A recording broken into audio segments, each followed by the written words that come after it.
Hey, what's going on, everybody? We're up here on I-64. Just crossed into West Virginia. I'm gonna pose you a question. So I've been thinking about this cost of fuel price. Everybody's in uproar about the fuel prices. And don't get me wrong, I mean, they are high. They've definitely gone way up from what they used to be. But I got to thinking about a couple different things. Number one, if you stop and think about it, when I was 16 years old, I'm gonna be 37 in June. Another month, I'll be 37. So that's what? 21 years since I was 16.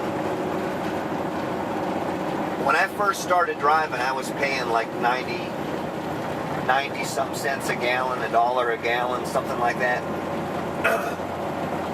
And now we're paying almost $4 a gallon, not quite. It's about $3.80 something right now.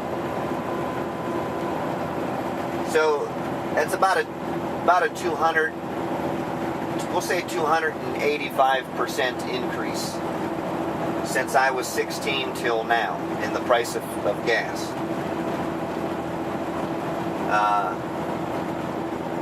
If you actually do the math and break that down, you're looking at about 13.5% a year increase in the price of fuel.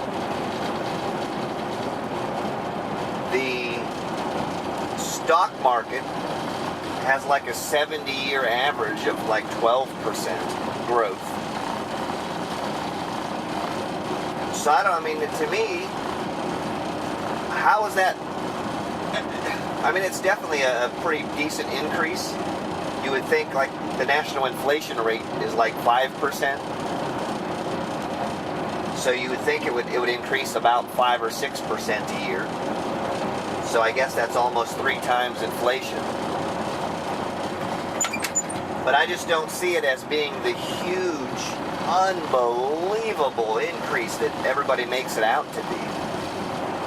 I think the biggest problem is that,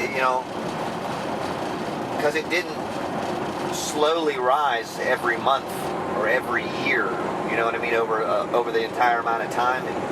It made basically 3 big giant leaps, or maybe 4, to get to where the price is today. Instead of like 50, it should have went up like a little bit every month for the last 21 years.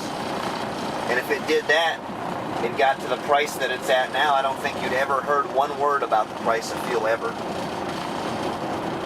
So I don't really think it is the actual price of fuel, but the fact that it jumped so dramatically in short periods of time that got everybody up in arms, to be honest with you. Because like a trucking company that spends hundreds and hundreds of gallons a week, you know what I mean?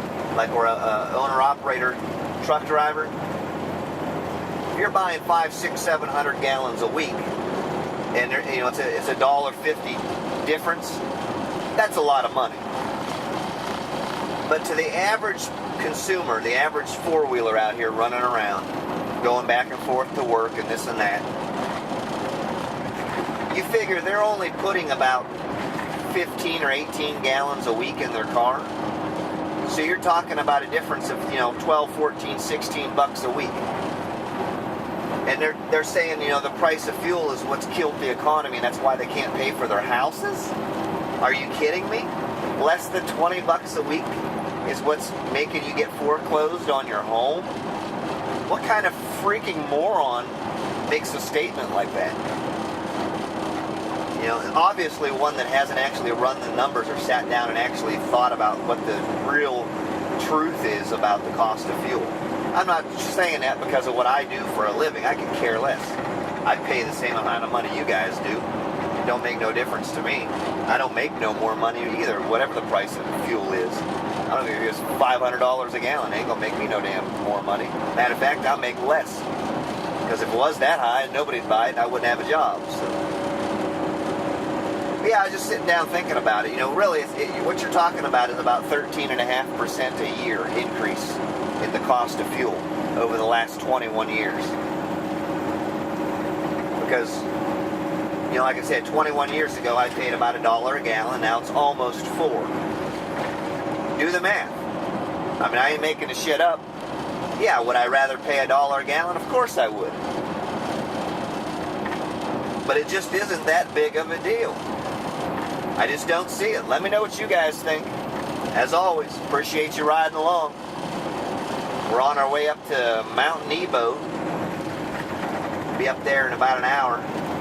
Weather's beautiful today. Absolutely beautiful. Take care, guys, and I will see you. Bye.